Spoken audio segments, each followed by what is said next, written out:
오늘 우리가 세 번째 말씀은 고린도전서 1장 22절에서 신약성경 고린도전서 1장 22절에서 24절입니다. 유대인은 기적을 보기 원하고 그리스 사람은 지혜를 찾느나 우리는 십자가에 못 박히신 그리스도를 전합니다. 이것이 유대인에게는 거친 돌이며 이방인에게는 어리석은 것입니다. 그러나 부르심을 받은 사람에게는 유대인이나 그리스 사람이나 그리스도는 하나님의 능력과 지혜입니다. 아멘. 이는 거룩하신 하나님의 말씀입니다.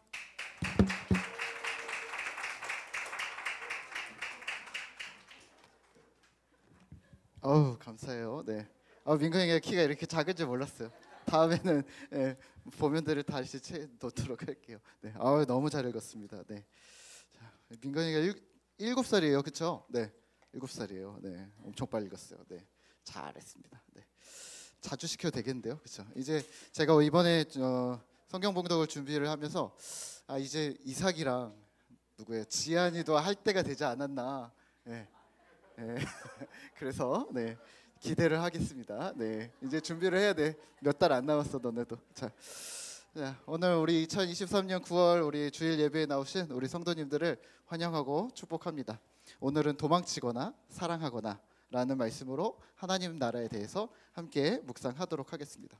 오늘은 오랜만에 게임을 하나 하고 시작을 할 텐데요. 가위바위보 대결 게임입니다. 그래서 혹시 우리 게임을 할 수 있는 가위바위보를 앞에 나와서 할 건데 어떻게 하냐면 가위바위보를 하고 이긴 사람이 도망가서 이 팻말을 잡는 거예요. 그리고 진 사람은 이긴 사람을 잡는 거예요. 자, 하실 수 있겠어요? 네. 자, 그래서 하실 수 있는 사람 우리 세 게임만 해보도록 합시다. 자, 할 수 있는 사람 손 들어보세요. 네, 우리 박자를 맞춰야 돼요. 자, 할 수 있어요? 그러면 우선은 한번 이제 실험을 해봐야 되니까 우리 건이랑 결이를 한번 나와보세요. 네, 건이랑 결이가 나와서 여기 서보시고 자, 이거 예빈이가 이거 하나 들어주세요. 자, 거기 들고 이렇게 들고 있어요. 네, 자, 우리 이거 은채가 들고 있어요. 자, 들고 있어요. 자, 여기서 둘이 쓰고. 자, 여기서 가위바위보해서 이긴 사람이 저거 잡는 거예요. 진 사람은 잡으러 가는 거예요. 네, 저걸 잡기 전에 팻말을 잡기 전에 아니 여기 너는 여기 너는 저기 알았지? 자, 한번 해보세요. 천천히 가위바위보 하면 그렇죠. 네, 됐죠? 네, 이렇게 하는 거예요. 자, 한번 해봅시다. 네, 목사님 여기 안 있어도 되겠죠? 자, 우리 친구들 잘 보고 따라해보세요. 자, 가위바위보. 네. 자, 한 번만 더 해봅시다. 자, 한 번만 더. 자, 이긴 사람이 도망가는 거예요. 네, 자, 가위바위보. 문건이 졌네요. 네, 이긴 사람이 도망가야 되는데 자, 들어가 주세요. 그 다음에 다솔이랑 우리 누구예요? 예서랑 둘이 한번 나와보세요. 네, 오늘 둘이 쌍둥이에요. 네, 자, 이긴 사람이 도망가는 거예요. 알았어요? 이긴 사람이 도망가는 거예요. 자, 가위바위보. 자, 은채 잡아주고. 자, 됐어요. 자, 한 번만 더. 자, 해봅시다. 자, 다시 한번. 이긴 사람이 도망가는 거예요. 자, 가위바위보. 자, 우리 여자애들이라 또. 네, 우리 민건이랑 우리 노엘이 나와 볼까요? 네.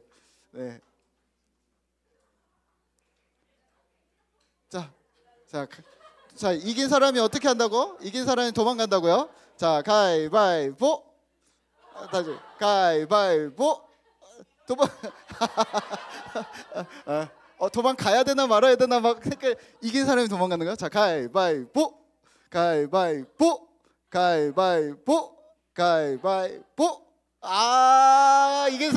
이긴 사람이 도망인데? 자, 우리 한 번만 더 해봅시다. 그러면은 누구예요?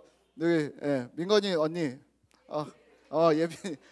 예빈이랑 우리 누구랑 하면 되나? 결이랑 하면 되나? 예빈이랑 세훈이 안 한다고 했다고. 자, 예빈이랑 문건이랑 해봅시다. 자, 그거 팻말 좀 들고 있어 주세요, 문다솔. 네. 자, 문건. 자, 배려를 많이 해주셔야 돼요. 자, 가위바위보. 이긴 사람이 도망가는 거예요. 자, 자, 한 번만 더. 자, 한 번만 더. 이긴 사람이 도망가는 거예요. 자, 이긴 사람이 도망이라고 했어요. 자, 가위바위보. 이긴 사람이 도망. 이긴 사람이 도망. 이긴 사람이 도망. 예빈이가 이겼잖아. 자, 앉아주세요. 네, 잘했어요. 막 헷갈리죠. 네. 이 게임은 두 가지밖에 없어요. 가위바위보를 하고 도망을 치거나 잡거나. 네. 가만히 있으면 어떻게 돼요? 네, 잡히는 거죠. 네. 중간은 없습니다. 네. 자, 오늘날 우리가 신앙생활을 하면서 이렇게 생각을 합니다. 네. 중간에 있어도 될 거야. 네. 혹은 가만히 있어도 될 거야.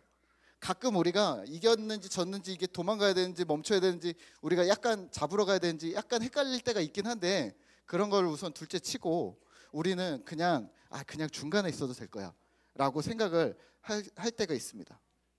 둘 중 하나를 선택하지 않고 어중간하게 서 있으면 천국도 갈 수 있고 또 세상에서 누릴 것도 누리고 가능할 거야 라고 생각하는 사람들이 있습니다. 오늘 우리가 읽은 고린도 전서의 고린도 교회 성도들도 우리와 같은 생각을 했습니다.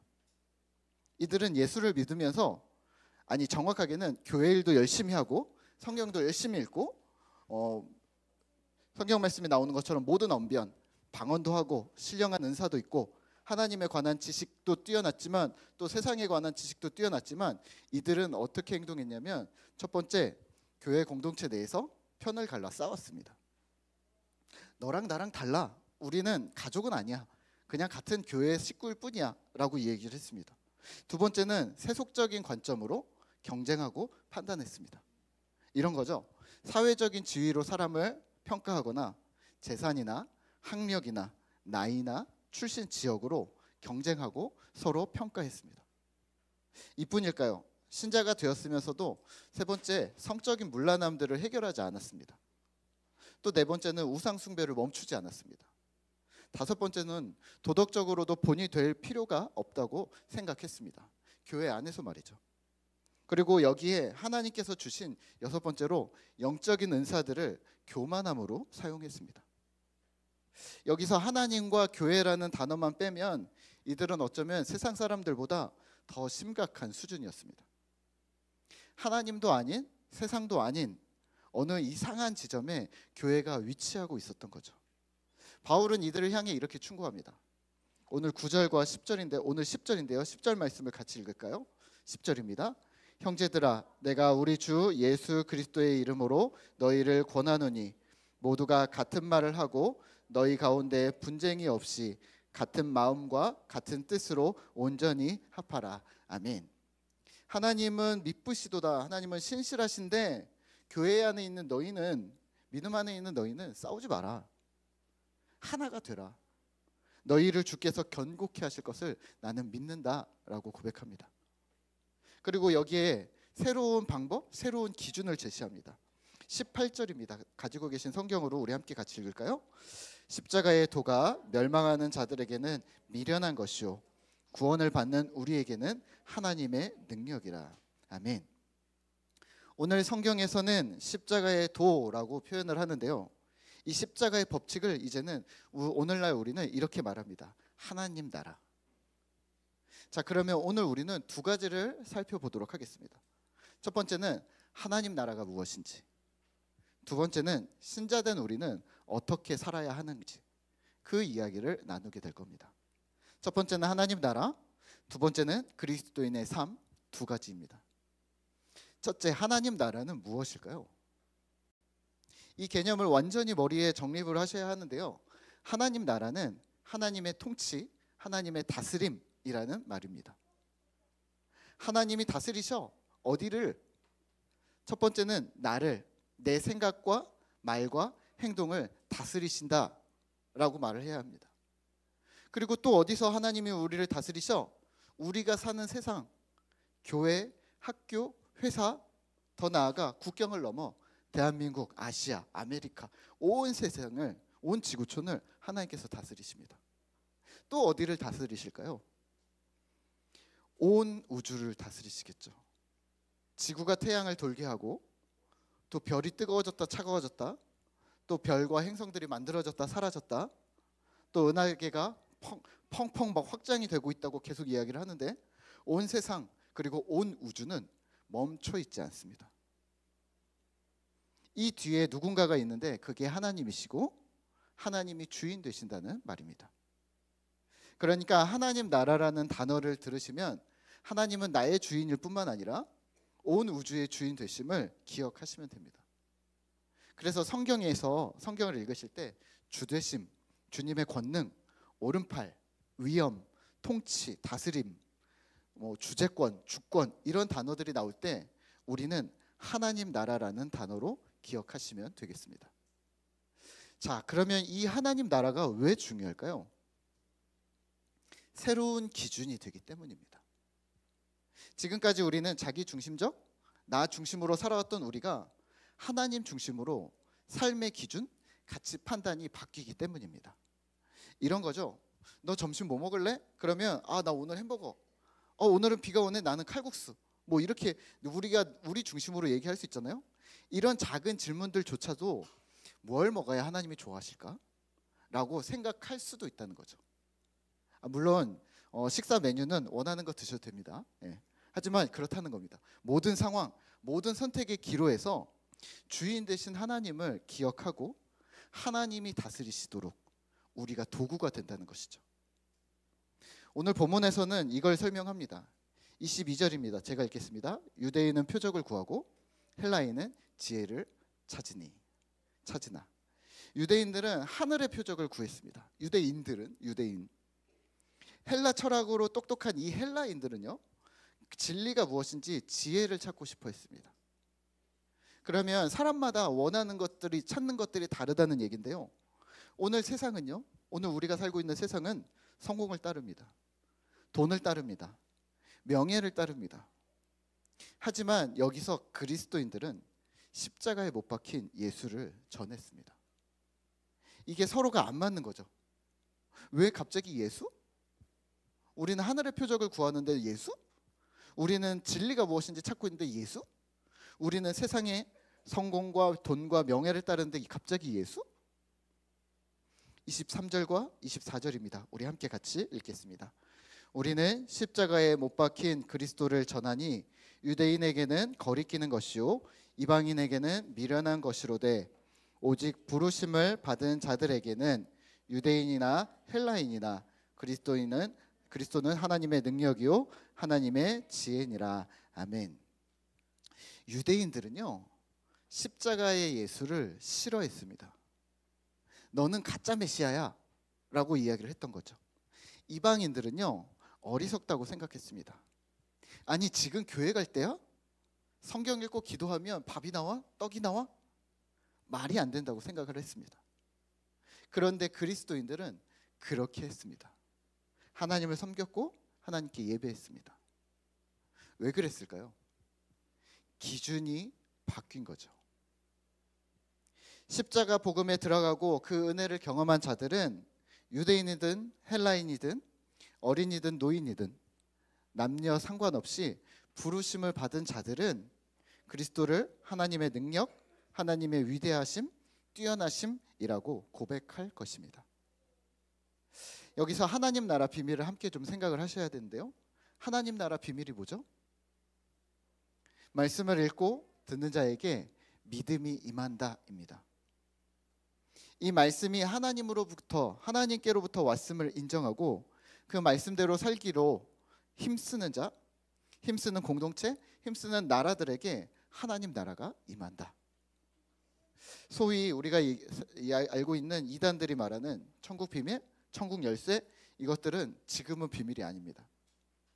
신구약 당시에는 비밀이었지만 지금 우리에게는 이미 예수 그리스도와 성경을 통해 공개된 비밀인 것이죠.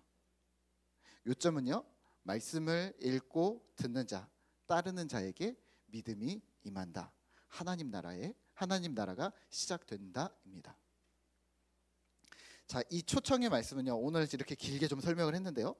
이 초청의 말씀은 이미 너무나 우리가 잘 알고 있는 친숙한 내용입니다.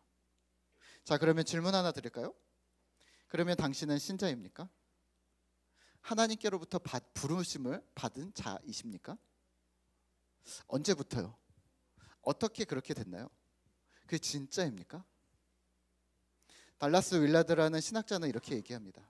이 친숙한 메시지, 하나님의 말씀을 믿고 따르는 자들에게는 하나님 나라가 임한다는 이 친숙한 메시지를 받은 이 친숙한 이 메시지의 내용이 너무나도 친숙하기 때문에 누구에게서든 다 들은 내용 같아 보이기 때문에 오늘날 교회 안에 앉아 있는 많은 사람들은 자신이 이미 정식으로 초청을 받았다고 착각한다라고 말합니다.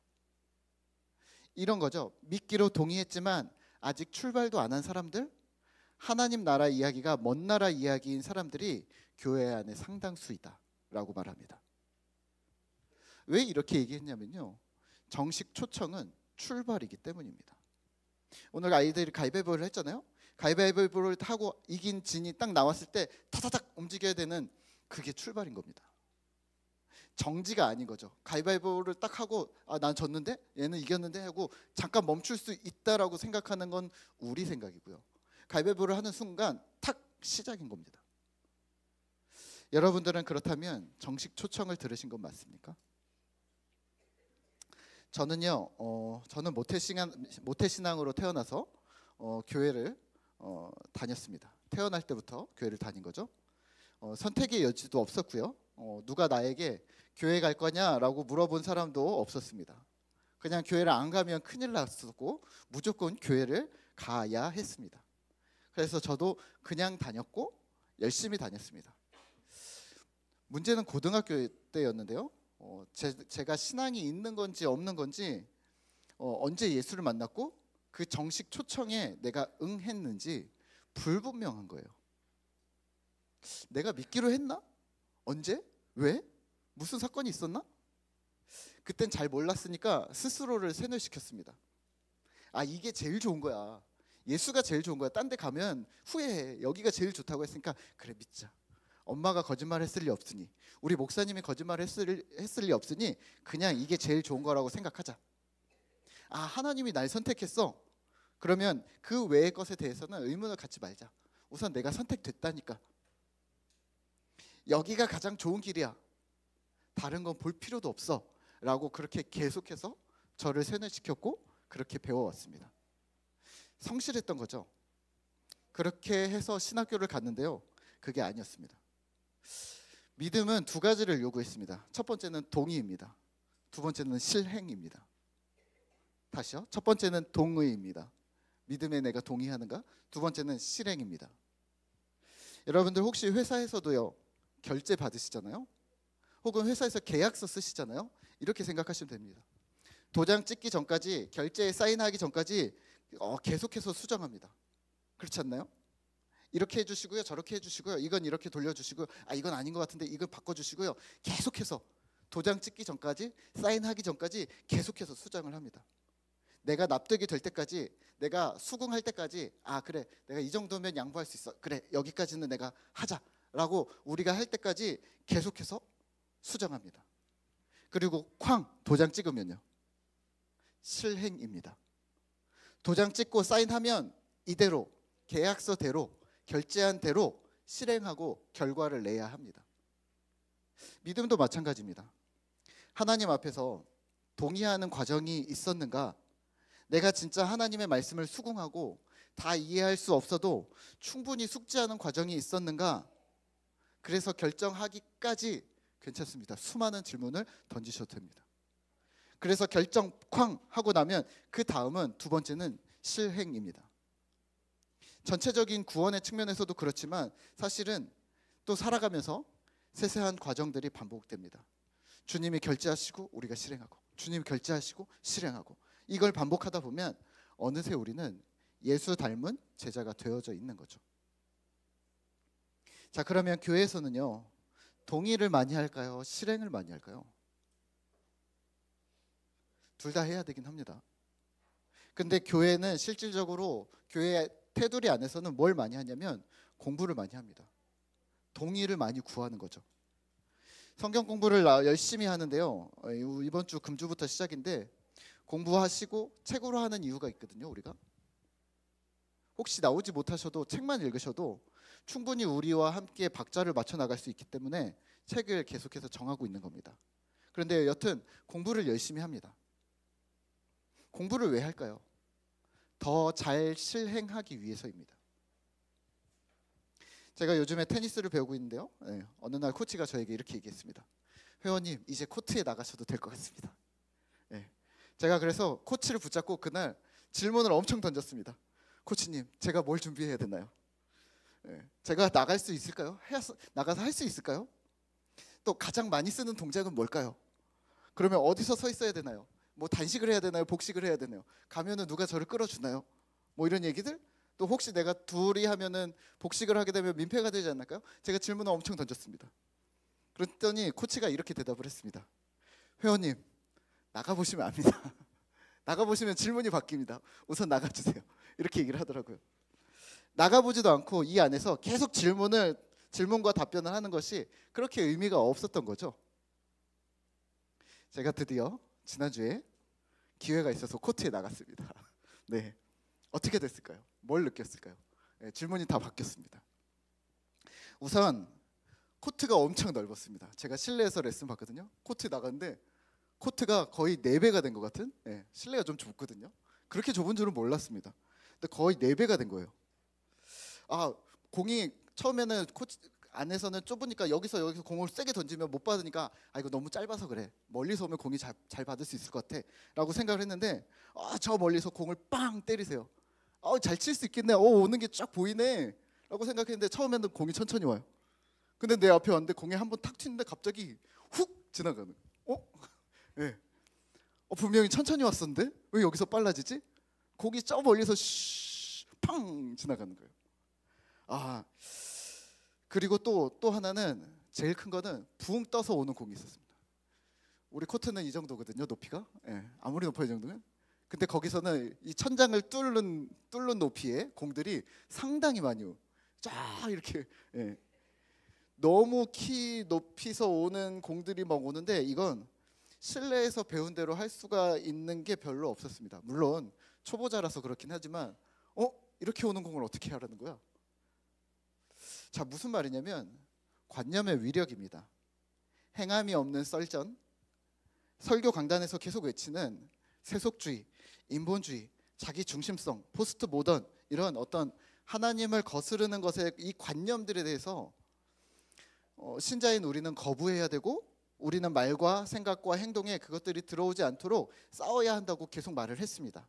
하지만 이 지식이, 이 관념들이 실제 삶, 현장과 연결이 되지 않는 거죠. 나가보면 다른 거죠. 분명히 여기서는 그래 동의, 그래 이렇게 하면은 막아야지 하고 나갔는데 완전히 다른 거죠. 달라스 윌라드는 이렇게 얘기합니다. 교회 내에 숨 막힐 듯이 난무하는 슬로건에 속지 마라. 이런 거죠. 예수를 따르라, 예배를 회복하라, 예배에 성공해야 인생이 성공한다, 주를 위해 살라, 하나님 사랑, 이웃 사랑. 실제 없는 관념, 행함이 연결되지 않은 이 설전을 이제는 멈추라는 말입니다. 나가보면 압니다. 아니, 나가야 알 수 있습니다. 이 코치의 말이 오늘 우리에게도 동일하게 적용되는 거죠. 저는 이것을 구체화라고 말씀을 드리는데요. 교회 내의 슬로건을 더욱 구체화시키면 불편해하기 시작합니다. 예수를 따르라. 어떻게? 그러면 제가 설명을 하는 거죠. 입술은 누구 건가요? 하나님 거죠. 그렇다면 여기서 거짓말하지 마세요. 의도적인 상처나 중상모략하지 마세요. 험담하지 마세요. 정직을 말하세요. 위로와 격려의 말을 해주세요. 그러면 불편해지는 거죠. 주를 위해 살라. 어떻게 하는 건데요? 여기서 내가 가진 재물, 집, 차, 소유 어떤 것이든 청지기로 사십시오. 분수에 맞게 적절히 벌고 시간을 낭비해서 가족들을 돌보고 이웃을 돌보고 또 본인의 건강을 살피고 균형 있는 삶을 사십시오 라고 하면 불편해지는 거죠. 예배에 성공하라. 네, 예배에 성공해야죠. 그럼 어떻게 하셔야 되는데요? 예배를 통해 하나님을 바르게 섬기기 원한다면 개인의 예배인 경건생활을, 큐티, 말씀 묵상, 기도, 하루 30분 기도하는 것 주 5회 이상 하십시오. 공동체 예배라 불리는 교회 공동체가 모이는 시간, 예배, 기도회, 목장 모임 이런 것들을 열심히 참여하시고 또 삶의 예배인 이웃들에게 인정을 베풀고 직장 동료들을 위해서 희생하고 가족들을 위해서 헌신하십시오. 이렇게 구체화시키면 불편해합니다. 목사님 그냥 예배에 성공하라, 예수를 따르라, 주를 위해 살라 라고 말해주시면 제가 알아서 할게요. 거기까지는 건드리지 마세요. 목사님 그렇게 자꾸 얘기하시면 저한테만 얘기하시는 것 같잖아요. 옆 사람에게도 얘기해 주시고 우리 직장에, 우리 회사에, 우리 학교에 그 사람에게도 얘기해야 되지 않을까요? 하나님 나라, 하나님의 통치가 이러한 일들은 내 삶에서 시작되었다는 이야기입니다. 그러면 하나님 나라와 통치가 내 삶에서 시작됐다는 이 말은 나와 주변, 우리의 세상을 하나님의 눈으로 바라볼 뿐만 아니라 하나님의 손과 발이 되어서 우리가 움직인다는 말입니다.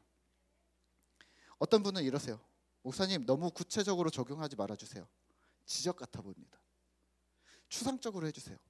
부담 갖고 싶지 않습니다. 네, 어쩌면 복음을 희석해 달라는 요구일 수 있습니다. 들었지만 바꾸지 않게, 알지만 체크 당하지 않게 돌려 말하라는 요구입니다. 복음은 명확합니다. 또 복음은 정확합니다. 예수님을 한번 생각해 볼까요? 예수님이 33년을 이 땅에서 사셨고요. 30년을 사생애를 사셨고 공생애를 사셨습니다. 몇 년 사셨죠? 예수님 공생애 3년을 사셨습니다. 아니 왜 처음부터 예수님은 공생애를 살지 않으셨을까요? 33년을 다 공생애로 살고 가시면 되잖아요. 왜 안 그러셨을까요? 또 그리고 이 3년을 왜 공생애라고 부르는 걸까요? 이렇게 생각하시면 어떨까요? 공생애란 공개된 삶입니다. 연예인들 아시죠? 여러분들 연예인 누구 좋아하세요? 아이유 좋아하세요? 네. 문혁? 네. 연예인들 누구 좋아하세요? 네. 맨날 아이비. 죄송합니다. 아이브. 네, 네. 제가 너무 제가 옛날 사람인가 봐요. 네, 네. 연예인들 하면은 계속 보잖아요, 그렇죠? 하나, 그렇죠? 예, 연예인들 목사님도 요즘에 인스타 하는데 연예인들이 계속 떠요. 그래서 자꾸 보게 돼요. 네, 얼마 전에 이문세가 뜨길래 이문세가 왜 뜨지 나한테? 그래서 친구 맺었는데 그렇더라고요. 네, 근데요 이겁니다. 연예인들이 밥을 먹어도, 커피를 마셔도, 목욕탕을 가도, 화장실을 가도 우와 연예인이다 그러지 않나요? 모든 그 사람의 일거수일투족을 주변 사람들이 모두 꼼꼼히 보는 거죠. 지난번에 휴가를 갔는데 제가 길에서 오지현을 봤습니다. 그 개그 콘서트 오지현, 나 민이라고 해, 그 사람 있잖아요. 오지현을 봤습니다. 근데 박준영 딸 둘을 데리고서 돌아다니고 있더라고요. 그래서 분명히 박준영과 그 아내가 있을 것이다 엄청 찾았는데 못 찾았어요. 근데 오지현을 보니 아주 못생겼는데 빛이 나더라고요 또. 그래서 제가 한참을 쳐다봤습니다. 우리 아이들한테 결국 설명했는데 누군지 모르더라고요. 저만 아는 연예인이었습니다. 와 연예인이다. 그 사람이 무슨 말을 하는지 무슨 어떤 행동을 하는지 계속 눈이 가는 거죠. 예수님 공생애는 예수님이 연예인이 되셨다는 말입니다. 3년의 일거수일투족을 당시 사람들뿐만 아니라 사실은 2000년이 지난 지금까지 앞으로 우리 모두에게 공개된 일상인 거죠. 하나만 예로 들어볼까요? 예수님께서 시몬이라는 어떤 신실한 사람의 집에 식사 초대를 받으셨습니다. 식사를 하는데 한 창녀가 와서 갑자기 발에다 향유를 붓습니다. 펑펑 옵니다. 그러더니 자기 머리카락으로 예수님 발을 닦습니다. 성경에 해박했던 이 시몬은 이렇게 생각합니다. 저 여자가 창녀인 것을 예수님이 아셨다면 예수님은 저 여인을 내보냈을 것이다. 저 여자가 아무 말도 안 하고 눈물만 흘리고 있는데 이걸 알아챈다면 예수님은 메시아가 맞다. 말도 안 했는데 그 여자가 어떤 사람인지 간파했으니까 지금 발을 계속 씻게 놔두시는데 저 여자가 누군지 모르셔서 가만히 계시나 보다. 그렇다면 아쉽지만 예수는 메시아는 아니다. 그냥 착한 랍비일 뿐이겠다 라고 생각합니다. 이 두 가지 기로에서 예수님은 어떻게 행동하셨을까요? 여인을 내보내셨나요? 안 내보내셨나요? 안 내보내셨어요. 맞아요. 네, 우리 노예를 자, 창녀인 것을 아셨나요? 아셨을까요? 모르셨을까요? 아셨겠죠. 알고도 안 내보내셨습니다. 시몬이 혼란스러워합니다. 메시아 맞는데 율법대로 행동하지 않아? 분명히 아는 것 같은데? 예수님은 둘 중 하나를 선택해야 했습니다. 도망치거나 사랑하거나. 공개된 자리에서 막달라 마리아를 내쳤을 수 있습니다. 그러면 바리새인들에게 메시아로 인정받았겠죠? 대단하다. 간파했다. 율법대로 행동하는 사람이다. 메시아가 맞구나. 사역을 훨씬 더 수월하게 탄탄대로를 걸었을 수도 있습니다. 반대로 모른 척하면 좋은 선생, 좋은 랍비는 될 수 있었겠죠. 마리아에게 상처도 안 주고 시몬이랑도 불편해지지 않고 안정적인 선택인 거죠. 하지만 예수님은 사랑하셨습니다. 알고도 품으셨습니다. 말씀을 맺겠습니다. 달라스 윌라드는 이렇게 말합니다. 하나님은 구속하시려고 마지막 한 사람까지 모든 사람들을 찾으신다. 이 내용은 우리가 잘 아시죠? 그리고 우리에게 작은 것에서 주님께 충실하도록 지금도 개개인을 부르고 계시다. 하나님께서는 신자된 우리에게 상대적으로 작은 결정권들을 주셨습니다. 하나님은 잃어버린 영혼들을 찾고 계시고 남아있는 우리에게, 이미 신자가 된 우리에게는 작은 결정권들을 주셨습니다. 너희는 어떻게 행동할 건데? 온 우주, 대한민국, 백년지 대계 이런 큰 결정권 아니고 우리 삶 속에서 스스로 해야 할 결정들을 우리에게 맡겨주신 거죠. 여기서 부르심을 받은 나는 어떤 결정을 해야 할까요? 선택은 두 가지입니다. 도망치거나 사랑하거나. 중간은 없습니다. 우리의 삶에서 하나님의 뜻이 이루어지는 사랑을 선택하는 신실하고 지혜로운 우리 꿈터 성도님들 되시기를 기도하겠습니다. 오늘 이 시간에는 우리가 함께 찬양할 텐데요. 시선 우리 함께 찬양하겠습니다.